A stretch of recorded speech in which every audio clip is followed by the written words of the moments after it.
अघोरी एक रशियन खूबसूरत मॉडल के साथ लगातार संबंध बनाते जा रहा था। और जितना वो बदसूरत था अघोरी देखने में, वो जो रशियन मॉडल थी उतनी ही खूबसूरत थी।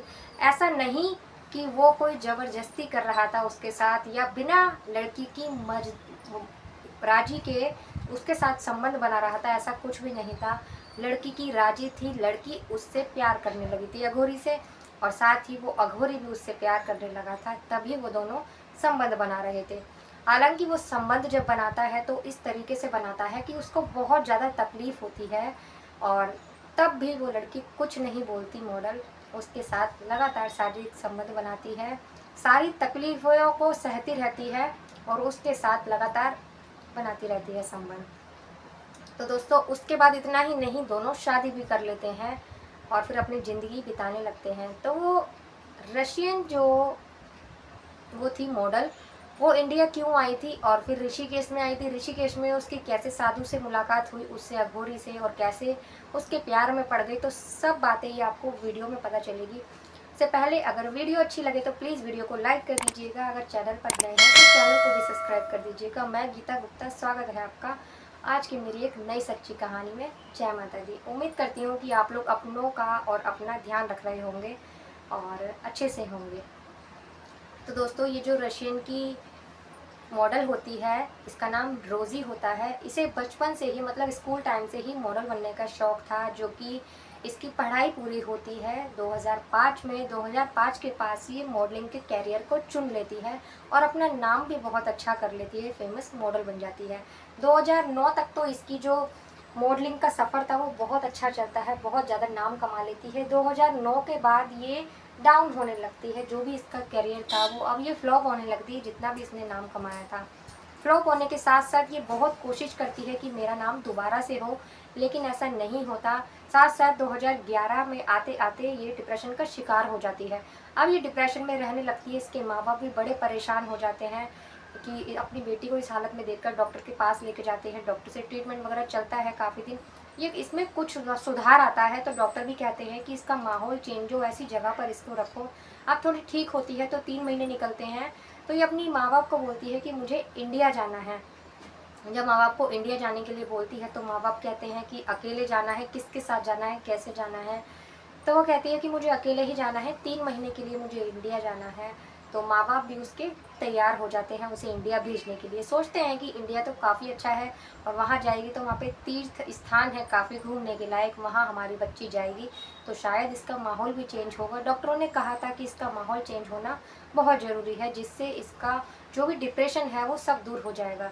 तो इसलिए माँ बाप उसकी जाने की पूरी तैयारी कर देते हैं और वो इंडिया आ जाती है। इंडिया आने के बाद वो सबसे पहले ऋषिकेश ही पहुंचती है। ऋषिकेश जाने के बाद वो एक होटल बुक करती है जिसमें वो रहने लगती है। वहाँ रहने के साथ साथ वो दिन भर घूमा करती थी, मतलब पास के ही आस-पास की सारी जगहों पर वो घूम लेती है, उत्तराखंड में सब जगह घूम लेती है। और एक दिन वो पूरे दिन घूमकर शाम को वहाँ के घाट पर जाती है और वहाँ जाकर, खाली होता है वहाँ, ज़्यादा रौनक नहीं होती शाम के टाइम, तो वहाँ जाकर फ़ोन चलाने लगती है, बैठी होती है। उसे बैठी होती है, काफ़ी देर के बाद वहाँ का वातावरण बिल्कुल ही खाली हो जाता है, सुनसान सा हो जाता है। और उसके कुछ देर बाद जब रात हो जाती है, अंधेरा, तो वहाँ पर एक अघोरी आता है और आने के बाद वही अपने वो पूजा पाठ मंत्र वगैरह चालू कर देता है। अब वो जब उस अघोरी को देखती है ये सब करते हुए, उसके लिए तो ये सब नया था, इसीलिए वो गौर से उस अघोरी को देखती रहती है। काफ़ी देर वो देखती रहती है कि ये अघोरी क्या कर रहा है और ये कौन है, यहाँ कोई भी तो नहीं है, ये यहाँ क्या कर रहा है। काफ़ी देर देखती रहती है वो, ये सिलसिला ऐसे ही चलता रहता है। फिर उसका फ़ोन बजता है, फ़ोन पर होटल से फ़ोन आता है कि मैडम आपको काफ़ी टाइम हो गया, बहुत देर हो चुकी है, अब आप होटल आ जाइए वापस। तो वो होटल चली जाती है वापस, वहाँ जाकर सो जाती है। अब दूसरे दिन भी वो पूरे दिन घूमती फिरती है, जो भी उसे करना होता है। उसके बाद रात को वो फिर से उसी घाट पर जाती है। जाने के बाद अघोरी को फिर से वही सब करते हुए देखती है। अब उसका मन नहीं मानता तो वो अघोरी के पास ही चली जाती है, उसके सामने जाकर बैठ जाती है। वहाँ बैठने के बाद में उससे पूछती है कि आप कौन हो, ये क्या कर रहे हो। तो वो उससे बात करने लगती है और जब बात करती है तो उससे नाम पूछती है, तो वो अपना नाम भैरव बताता है और ये पूछने के बाद में दोनों आपस में एक दूसरे से बात करने लगते हैं। वो अपने बारे में बताती है कि मैं रशिया की मॉडल हूँ, तो वो भी अपने बारे में बताता है। दोनों की बात जब शुरू हो जाती है तो काफ़ी देर तक दोनों की बात चलती है। बात ख़त्म होने के बाद में फिर से रात हो जाती है ज़्यादा, तो वो अपने होटल चली जाती है। अब ये सिलसिला उनका ऐसा ही हो जाता है, रोज़ एक दूसरे से मिलने लगते हैं। अब धीरे धीरे जो रोज़ी थी उसकी तरफ अट्रैक्ट होने लगती है। पता नहीं क्या बात थी उस अघोरी में जो वो उसकी तरफ अट्रैक्ट होने लगती है। अब वो एक दिन उससे कहती है कि मुझे तुम्हारे घर जाना है। तो वो कहता है कि मेरा घर तो यहीं पर है, पास में ही, मैं एक झोपड़ी में रहता हूँ। तो वो उससे कहती है ठीक है, मुझे लेके चलो। अब वो जो अघोरी बाबा होता है वो उसे अपने साथ अपने झोपड़े में लेकर आ जाता है।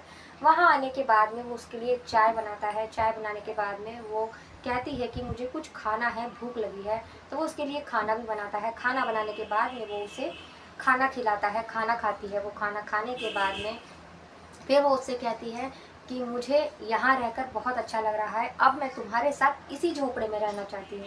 जब अघोरी ये बात सुनता है तो उसको बड़ा अजीब लगता है। वो कहता है कि ऐसा नहीं हो सकता, तुम मेरे साथ नहीं रह सकती हो, मैं यहाँ अकेला ही रहता हूँ और मैं मतलब ऐसा काम है मेरा, पूजा पाठ वगैरह करता हूँ, इसलिए तुम मेरे साथ नहीं रह सकती। लेकिन वो जिद पकड़ लेती है कि मुझे तुम्हारे साथ ही रहना है, कुछ भी हो जाए मैं यहीं रहूँगी। जब वो जिद करने लगती है तो दोनों वहीं रहने लगते हैं, उसी झोपड़े में एक साथ रहने लगते हैं। काफ़ी समय दोनों को बीत जाता है ऐसे ही रहते रहते। एक दिन वो जो लड़की होती है रोज़ी, वो उसको बोलती है कि मैं तुमसे प्यार करती हूँ और मैं तुमसे शादी भी करना चाहती हूँ। तो अघोरी जब ये बात सुनता है तो उसे उसकी बात बड़ी अजीब लगती है और वो गुस्से में साफ साफ मना कर देता है कि ऐसा नहीं हो सकता, मैं शादी नहीं कर सकता हूँ और मैं ये सब छोड़ चुका हूँ, अब मैं ऐसी वैसी कोई बात नहीं कर सकता। लेकिन वो रोने लगती है, कहती है अगर तुम मुझसे शादी नहीं करोगे तो मैं यहीं में घाट में कूद कर अपनी जान दे दूंगी और मैं गंगा में कूद कर जान दे दूंगी, लेकिन मैं अपने घर वापस नहीं आऊँगी। अगर तुम मुझसे शादी करोगे तो ही मैं जिंदा रहूँगी। जब वो ऐसी वैसी बात बोलती है तो वो अघोरी उससे शादी करने के लिए तैयार हो जाता है। अब वो जो रोज़ी थी वो अब उसको मतलब ऐसी निगाहों से देखने लगती है, मतलब कि उससे बहुत ज़्यादा प्यार करती है। अब अघोरी जब ये सब देखता है तो उसको भी बर्दाश्त नहीं होता। अब वो रोज़ी को प्यार करना शुरू करता है और उसके कपड़े उतार देता है। ये करने के बाद अब वो दोनों संबंध बनाने लगते हैं। अघोरी काफ़ी सालों से उसने ये सब नहीं किया होगा, तो अब उसके सामने एक खूबसूरत लड़की थी जिसके वो अपने मनमानी तरीके से उसके साथ संबंध बनाता है और अब जैसे उसका मन करता है वैसे उसके साथ करता है। उस लड़की को तकलीफ होती है इस सब बातों से बहुत, लेकिन वो उसका विरोध नहीं करती क्योंकि वो उससे बहुत ज़्यादा प्यार करने लगी थी।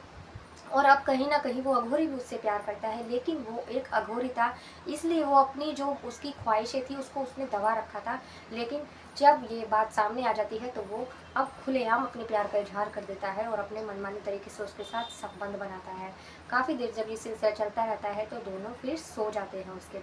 उसके बाद जब दूसरा दिन होता है तो वो अपने माँ बाप को फ़ोन करती है और कहती है कि मैं एक अघोरी से प्यार करती हूँ ऋषिकेश में और उसी से शादी भी करना चाहती हूँ। उसके माँ बाप जब ये बात सुनते हैं तो उनको बड़ा अजीब लगता है और साथ ही जब वो ये देखते हैं कि हमारी बेटी की खुशी का सवाल है तो वो मान भी जाते हैं। लेकिन वो कहते हैं कि हमारी एक शर्त होगी।